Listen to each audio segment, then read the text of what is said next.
we're done early, we're done early. So I always do that. So Laura from Sponsor a Scholar, thank you.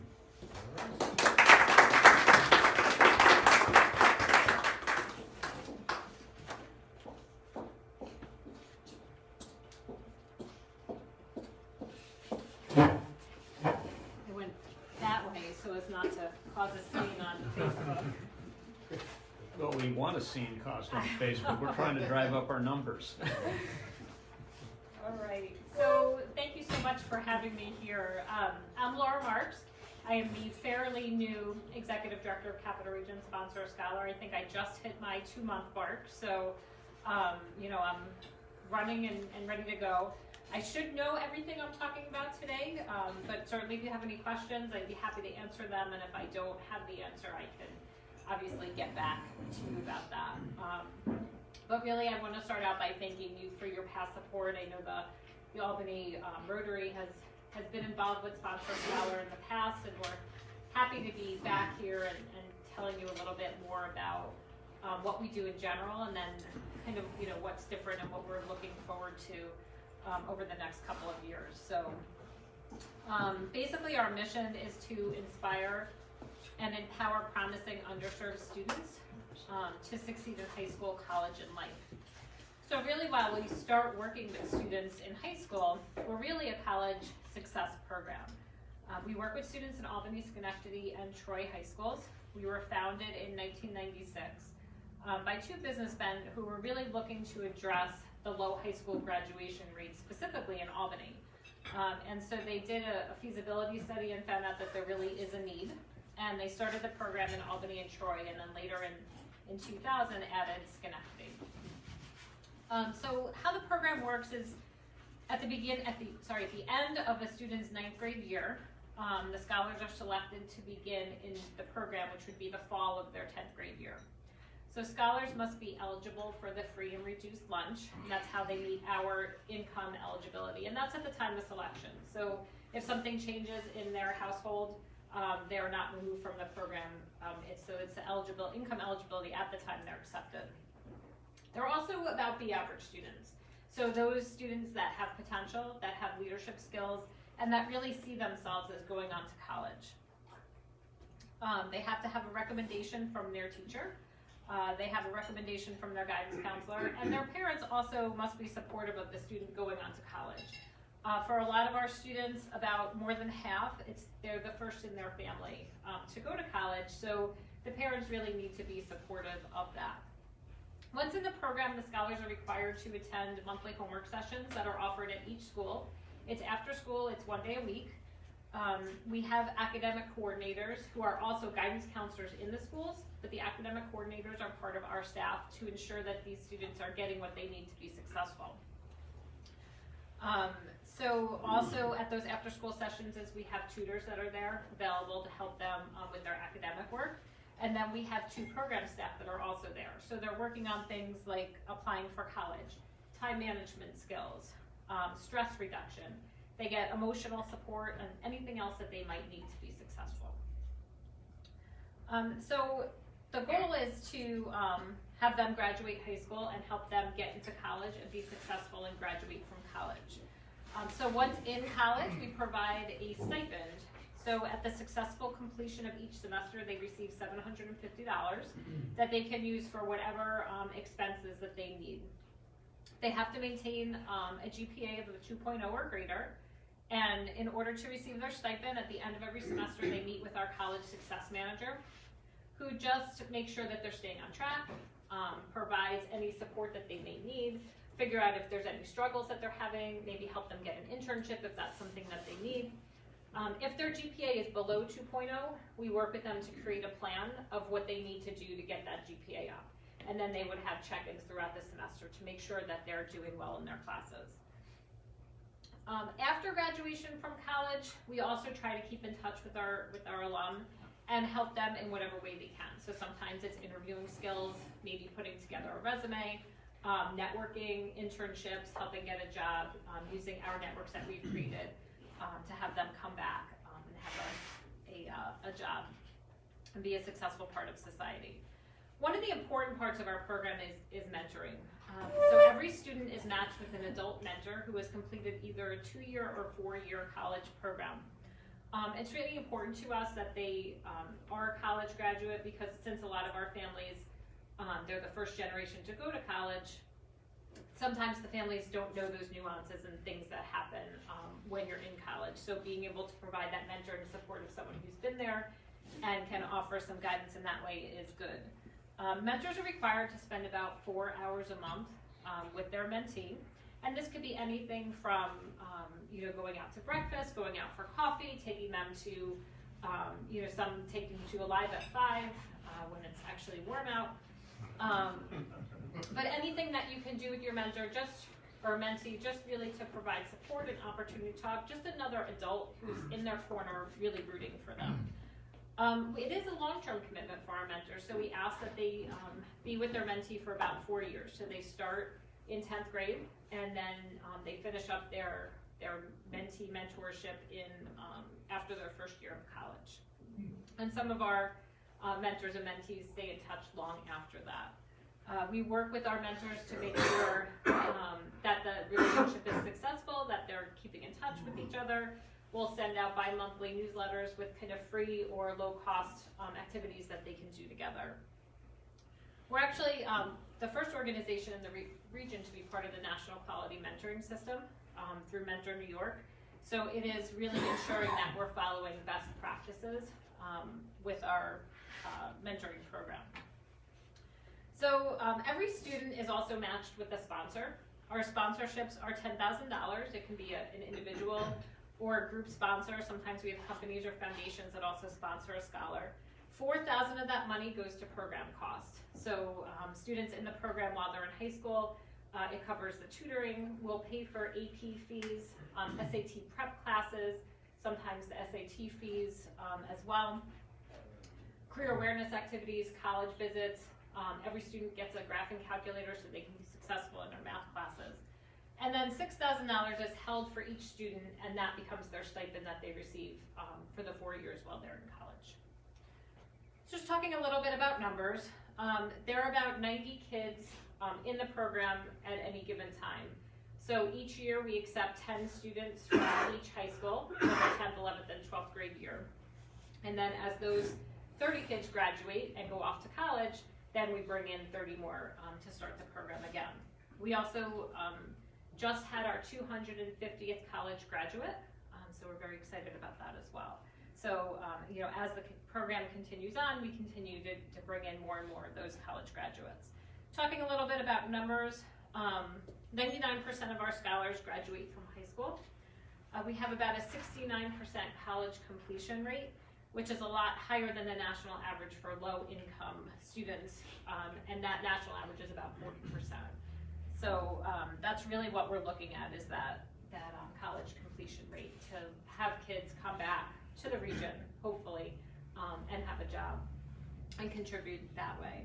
We do have our graduation coming up. So we have our Scholar Celebration in June, and that is when we recognize our 30 graduates from Albany, Troy, and Schenectady high schools. And it's just a really great opportunity to celebrate all that they've accomplished. We also have alumni come back, and we have the younger high school students come as well, so that they can see what it is that they're going to be looking forward to. We have a great alum speaker who's coming back this year. He graduated from Schenectady High School. His name is Stefan King, and he's a really great message to share, so we're excited about that. Does anyone have any questions? Yes. I was going to ask about the mentors. Do you often have a mentor be someone who has been in the program, him or herself? Yes, we do. So we have alum, and we would certainly encourage them to come back and become a mentor. What we found is that as alum finish college and they're kind of starting out in their career path, they're really focused on that. But sometimes after a few years pass, then they have a little bit more time and can come back. But they certainly see the value of the program firsthand and want to be involved in some way. Yeah. Did I see another hand? Yeah. Yeah, where's most of your funding? You mentioned $10,000 per student. Where's most of the funding come from in the whole? And on the mentoring, what's your profile for a mentor? Where do you find those? Okay, so So we are all basically privately funded through individuals, corporations, and foundations. We have a really a wide support of individuals who believe in the program, and that's where a lot of our sponsors come from. We're always looking to bring in new people and really getting them to see our programs in action. Coming to the homework sessions, coming to something like graduation is when they really kind of feel what it is that we're doing. Your other question about mentors, so recruiting the mentors, the only qualifications are really that they need to have a college degree and they need to make that long-term commitment. We do have a screening process for our mentors, and that's part of that national quality mentoring system, is to make sure that we have mentors that are good for our students and that is a good match as well. So we'll take mentors from anywhere. We go to businesses. Sometimes we'll do like an informational session, really just letting people know what it is that the mentoring program is about. Sometimes our alum come back as mentors. Sometimes our sponsors and donors are mentors as well. So they can really come from anywhere, and we're happy to go to a group of people and talk about what it is to be a mentor. We just did Leadership Tech Valley through the Chamber has their experiential, so we just did this with a group of them, and we actually did some role playing and some exercises in some of the qualities you need to have a mentor. And so kind of everybody has those qualities, but it just made them feel like, sometimes you feel like, oh, I don't know if I have what it takes to do that. And so by doing some of those activities, they really sat there and thought like, oh, I could definitely do this, and it's something they're interested in. So. Would you like to say something about the range of schools locally and outside of the locality, colleges that the kids are going to? So one of the things is that, and especially working with the guidance counselors who are our academic coordinators, is they really try to encourage the kids to leave the region to go to college. So really getting a different experience than what is here. And so we've had a lot of students at like SUNY Potsdam, St. Lawrence University. More on the local end, we've been developing relationships with schools like Skidmore and Union through their HEOP programs, the Higher Education Opportunity Programs, which would give our students almost a full scholarship to the schools. So developing those relationships, going on tours to those colleges. So really, a range of the SUNY schools, but also the private schools as well. A lot go to Siena. I didn't think of some of the other ones. You said you had your 250th college graduate? Yes. Can you tell us where you graduated from? Now I have to remember. That is a question I cannot answer. No, Make one up. she just came to our holiday homecoming in January. I know it. It's gonna come to me. Probably as I'm driving away, I'm like, that's where it was. But yeah, she is actually, I can tell you some information about her. So she was interested in fashion design, and so she did a semester in Paris, and then she is now working full-time in New York City doing like fashion merchandising through like the internet and things like that. So she's successfully employed in the area that she was studying. Brian? Our apprentice ran a business school, that's why. Penetrating questions. It's a great program. Thank you. I was going to ask you a similar question in terms of what the students have chosen mostly for their interest. Did they have a particular?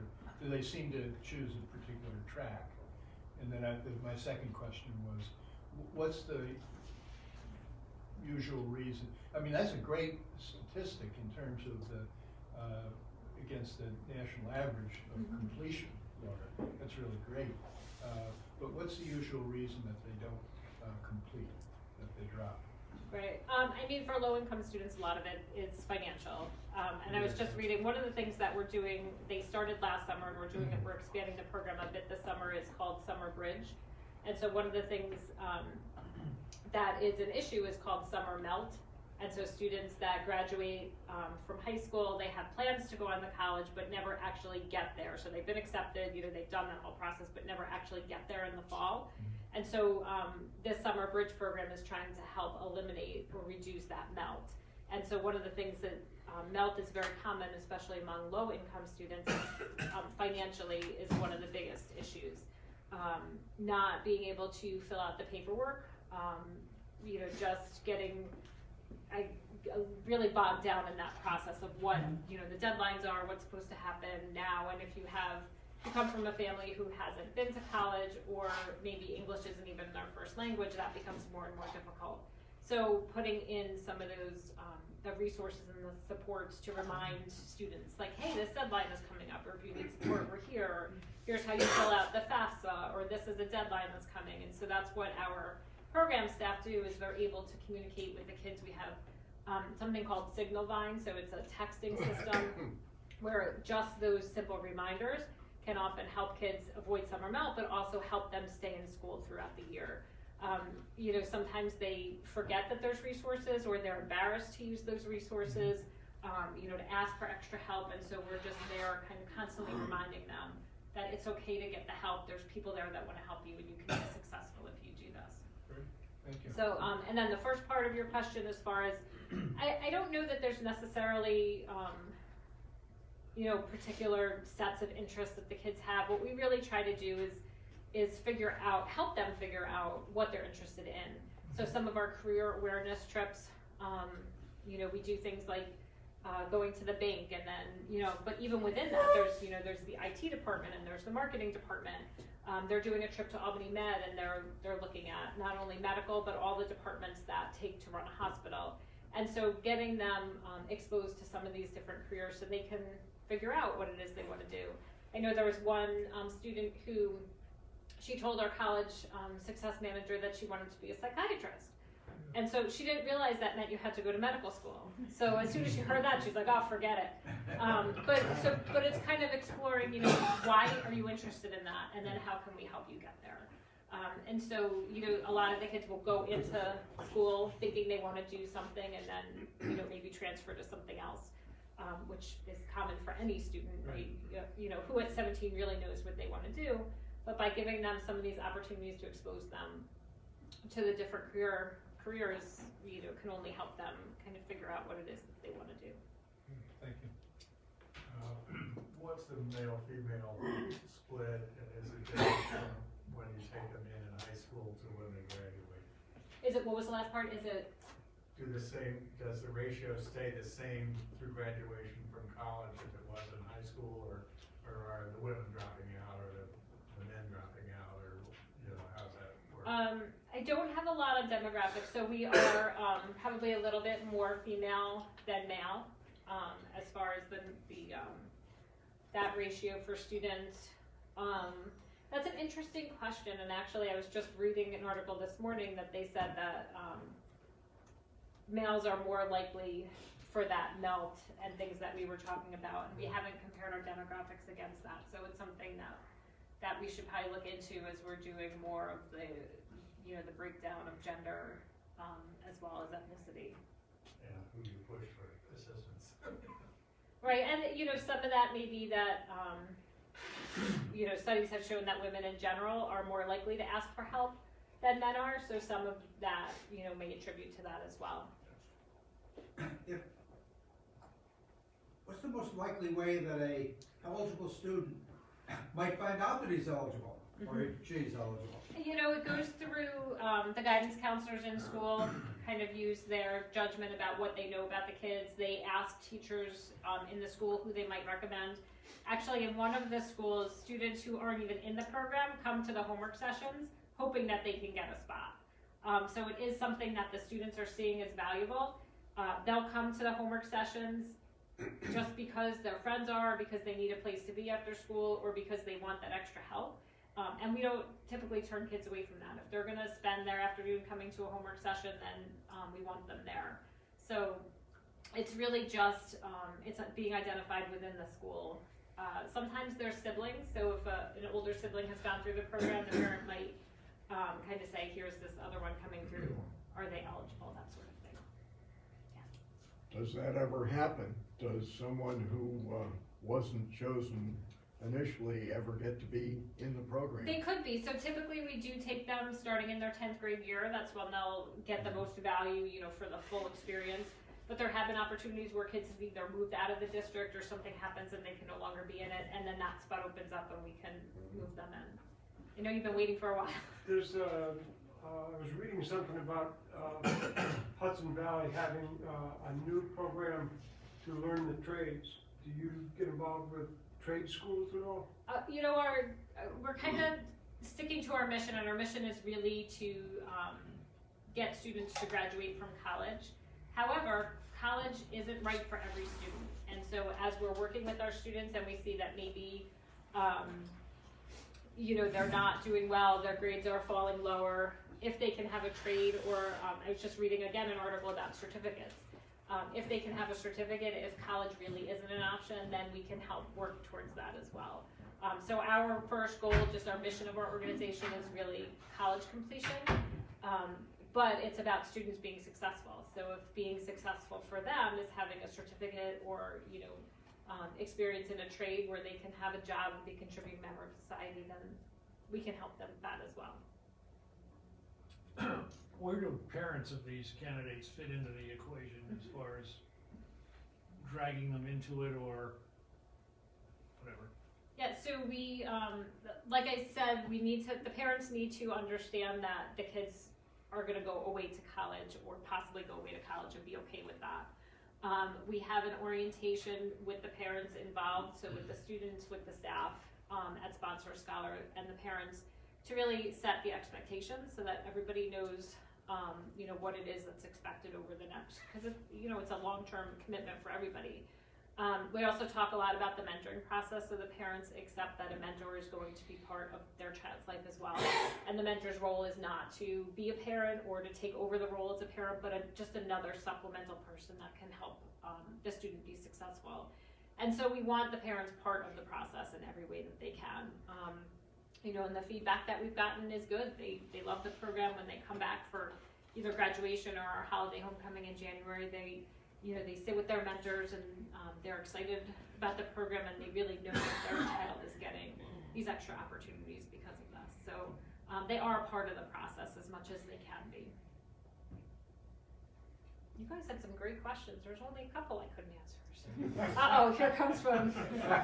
Not actually a question. I want to thank you Okay. for coming, because Well, we've been out of touch since Bill Corbett moved.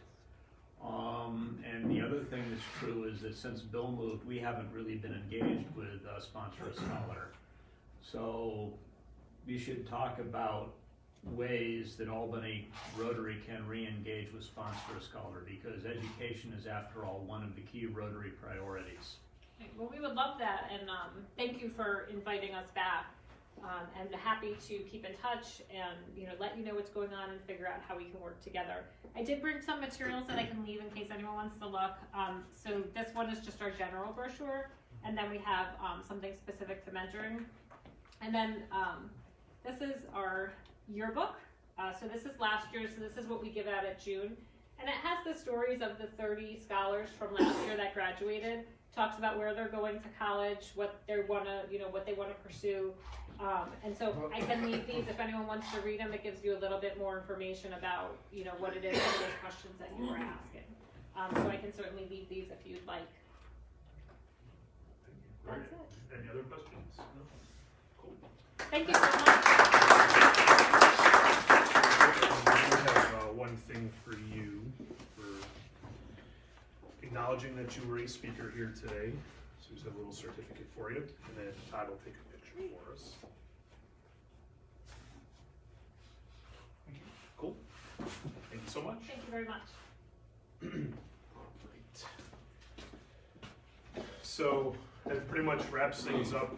Brian, when you were doing your half dollar, did make me think there are some pharmaceutical companies that are trying to create an opioid-like drug that doesn't have the addictive counterpart to it. So they are trying to, with their science and much more over my head, solve the problem.